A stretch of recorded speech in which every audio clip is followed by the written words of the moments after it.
We're going to take a look at perhaps one of my favorite functions built into Microsoft Excel. We're going to talk about the if function. Now, the if function isn't just exclusive to Microsoft Excel. If you get into any programming language, you're going to jump into ifs. Now, here's an example of an if, an everyday example, something that you could probably apply to this morning when you woke up. Think about it. What woke you up this morning? More than likely, you probably had an alarm clock that went off. The alarm clock was set. It had a very specific condition that it was looking for. For me, it said, hey, when it becomes 7 o'clock in the morning, I should ring a bell and wake this person up. If it's not 7 o'clock yet, then I'll go ahead and wait until it becomes 7 o'clock. This is essentially an if. It's a condition. If this is true, if 7 o'clock is the current time, then I'm going to do something. If it's not 7 o'clock, then I'm going to do something else, like I'm going to wait. Well, let's bring this into the world of Excel with an if function. Very similar concept. Take a look. Inside this example file, I've got some totals here. These are the totals for the 4 weeks of December 2015 for these 5 different salespeople. And what I like to know is whether or not these salespeople, their totals, met the monthly goal. Was the goal met?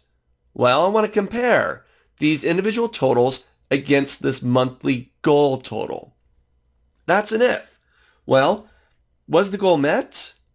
If it's true, 36,000, that's greater than 34,000. So they met the goal. Then I want to put a big old yes right here inside of H5 for H. James, right? Well, did K. Dunn make it? 31,000, compare that against 34.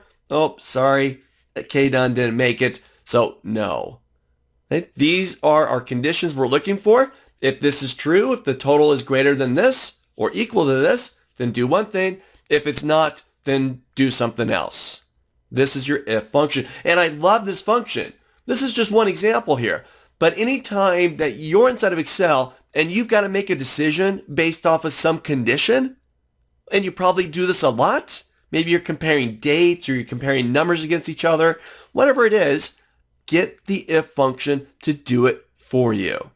So take a look. This is how you work with the if function.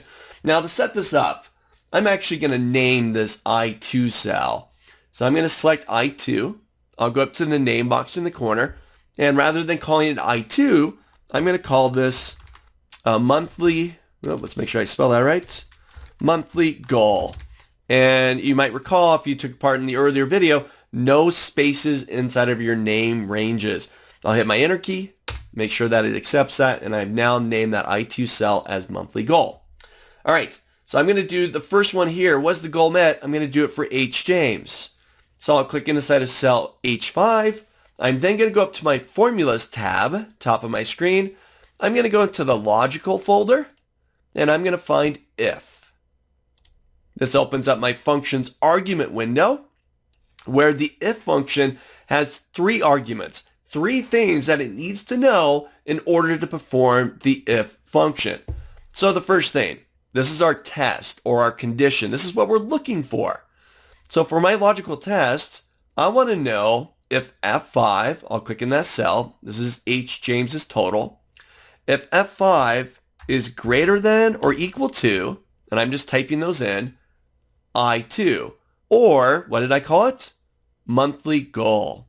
So there's our logical test. This is what our condition's looking for. If F5 is greater than or equal to monthly goal. Okay, great. Now I get to designate what's going to happen if that's true and what's going to happen if that's false. Well, for me, I'm going to make this really simple. I'll say if it's true, then I'm just going to put a big old yes in there. As soon as I hit my tab key here, you'll see that Excel puts quotes around it.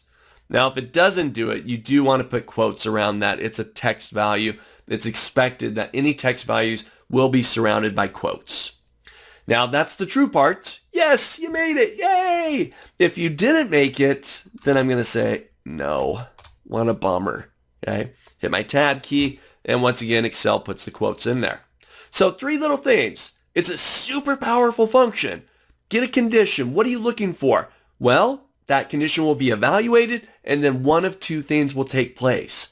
Yes and no, or true and false. And that's it. I'll hit OK.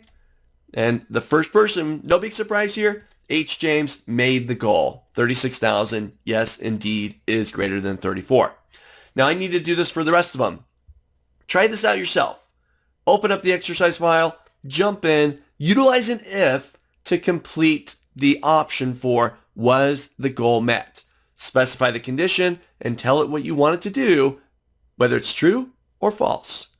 And really quickly, once you do one of them, I can then use the autofill, that little box in the corner, drag that down, left click and drag, and I'm done. Yes, no, no, yes, yes. So try it out, confirm that the monthly goal was met or not met for each of these employees, and then we'll carry on to the next function.